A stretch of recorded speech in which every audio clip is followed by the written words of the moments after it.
करते हुए, देखिए ये आपकी उंगली का प्रताप है और मैंने 9 दिन में आपसे केवल एक बात रखी है और वो विषय मात्र रखा है कि आपने 2014 में उंगली लगाई तो आज 500 वर्ष का कलंक मिटा दिया। आपने 2024 में चूक कर दी तो टटलू गैंग आज जो है लोकसभा में सनातन सरकार को काम नहीं करने देती है। मैं आप सबकी इस तप के कारण मैं भारत सरकार से भी इस मीडिया के माध्यम से अनुरोध करूंगा कि तत्काल लोकसभा में मार्शल एक्ट लगाते हुए टटलू गैंग को कैद करते हुए और भारत को हिंदू राष्ट्र शीघ्र घोषित किया जाए, क्योंकि इसकी नकचड़ी दादी ने भी 1975 में इमरजेंसी लगाई थी। तो ऐसे लोगों को तभी समझ में आएगा। मैं आदरणीय यशस्वी प्रधानमंत्री जी से भी आग्रह करता हूं और उत्तर प्रदेश के यशस्वी मुख्यमंत्री जी, हमारे आदरणीय सबके लाडले प्रिय, आपकी उंगली का प्रताप है कि आपके विधायक जी आज सनातन की गद्दी के पास पधारे हैं और उनके यश का आशीर्वाद प्राप्त हुआ है। इससे पूर्व बीमारू प्रदेश कहलाता था उत्तर प्रदेश, आज आपका उत्तर प्रदेश आपकी उंगली की तप का कारण और यशस्वी मुख्यमंत्री योगी जी के कारण आज उत्तम प्रदेश बन गया है। और इस प्रदेश की पहचान है ना कोई क्या, हमारे आदरणीय मुख्यमंत्री जी कहते हैं जो जिस भाषा में जानना चाहता है, कितने प्रकार की भाषा हमारे योगी जी को आती है। देखो है ना कोई जेल ना कोई बेल, सीधा प्रभु से मेल। बोलिए राघवेंद्र सरकार की जय हो। आदरणीय विधायक जी, आप सबको संबोधन करते हुए बड़ा सौभाग्य आज हुआ है कि सनातन की सरकार के एक अंग के रूप में आदरणीय यशस्वी विधायक जी श्रीमान भगवान सिंह कुशवाहा जी, जो आपके ही बालक के रूप में बीच में हैं, अपने सभी बंधु बांधवों सहित पधारे हैं। एक बार तालियां बजा करके अभिवादन करें, फिर वो अपनी बात आप तक पहुंचाएं। विधायक बहुत बहुत धन्यवाद गुरु जी का, और गुरु जी के आशीर्वाद से आज मुझे इस मंच पर आने का मौका मिला है। मैं अपनी ओर से बहुत बहुत आभार प्रकट करना चाहूँगा गुरु जी का, जिन्होंने मुझे ऐसा अवसर प्रदान करने का काम किया। बोल बाके बिहारी लाल की जय। बहुत अच्छा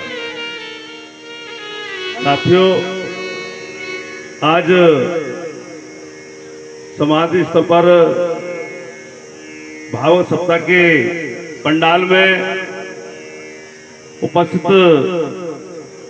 बहुत ही सम्मान के योग्य और बहुत ही सुंदर कथा, मैं तो यहाँ नहीं पूरा आगरा में चर्चा आपको सुनना हूँ और मुझसे कहा जा रहा है कि भाई बहुत अच्छी बात हो जाएगी, आप वहाँ मत कर देना।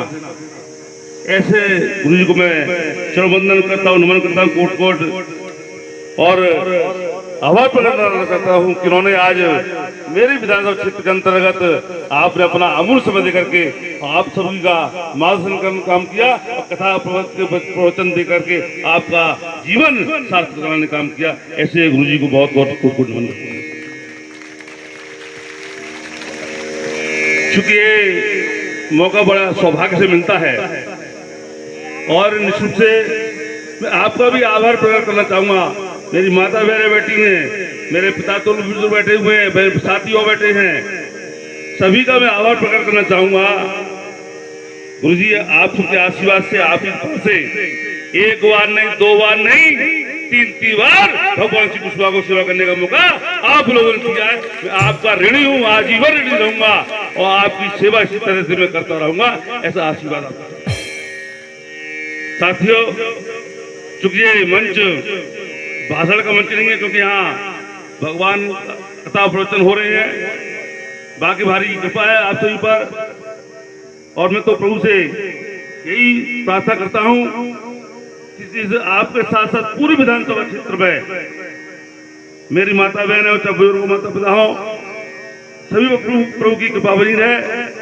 और आपने जो कथा यहाँ पर प्रवचन सुना है, गुरु जी का आशीर्वाद लिया है, तो सार्थक हो, आपका जीवन समृद्धशाली बने, आप प्रभु के पास से आगे बढ़े, ऐसी मैं बाके बिहारी से प्रार्थना करता हूँ। और निश्चित से जैसे गुरु जी कह रहे थे कि आपकी उंगली का कमाल है, ये सही बात है। आज आपकी उंगली से ही ये सनातन धर्म की रक्षा होने का आप लोगों ने किया था, और आगे भी आप चाहते हैं कि ये हमारा सनातन धर्म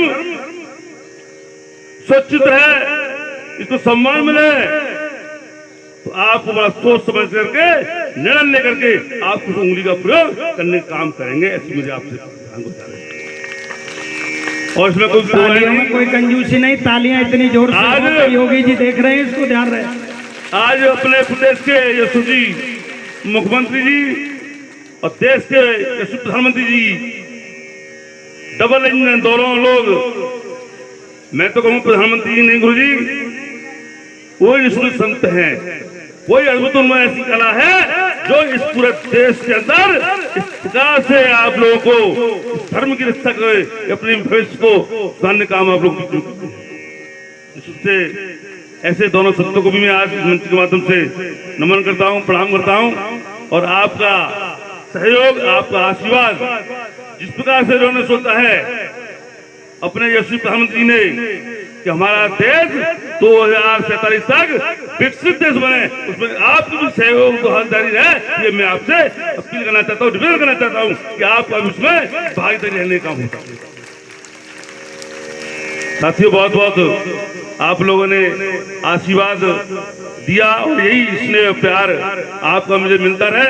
इन्हीं शब्दों के साथ अपनी वाणी को प्रारंभ देते हुए बहुत बहुत धन्यवाद, बहुत बहुत आभार।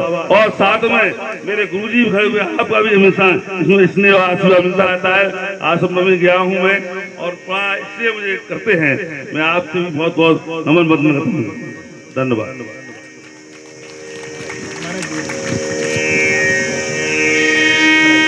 हमने विधायक जी से बातचीत, हमारे कार्यक्रमों में विधायक जी मिलते रहते हैं, बहुत सरल स्वभाव है। हमारे संगठन का जहाँ कार्यक्रम होता है, कहीं पे भी होता है, विधायक जी वहाँ पहुँचते हैं। और हमने तो देखा है वैसे भी कर्मठ हैं और अच्छा स्वभाव है इनका और कर्मठशील हैं। तो मैं तो कहूँगा कि विधायक जी के नाम से एक बार जोरदार तालियाँ होनी चाहिए। और आश्रम की कायाकल्प के लिए तो महाराज जी ने कह ही दिया है कि जब कॉलेज के लिए एक कन्या पाठशाला के लिए महाराज जी ने जो बात कर ली, विधायक जी भी हैं वर्तमान में बैठे खड़े हुए हमारी मंच से, तो यहाँ की जो बेटियाँ जो परेशान हैं, जगनेर तक कोई कॉलेज नहीं है, तो यहाँ अगर प्रभु की इच्छा हुई और गंगापुरी महाराज की अगर कृपा हुई हम सबको ऊपर, तो यहाँ एक कॉलेज का भी निर्माण जरूर होगा और जरूर होगा। इस बात के लिए भी ताली होनी चाहिए। बहुत बहुत धन्यवाद गुरुजी, वाकई में आपने अच्छा स्मरण दिलवाया।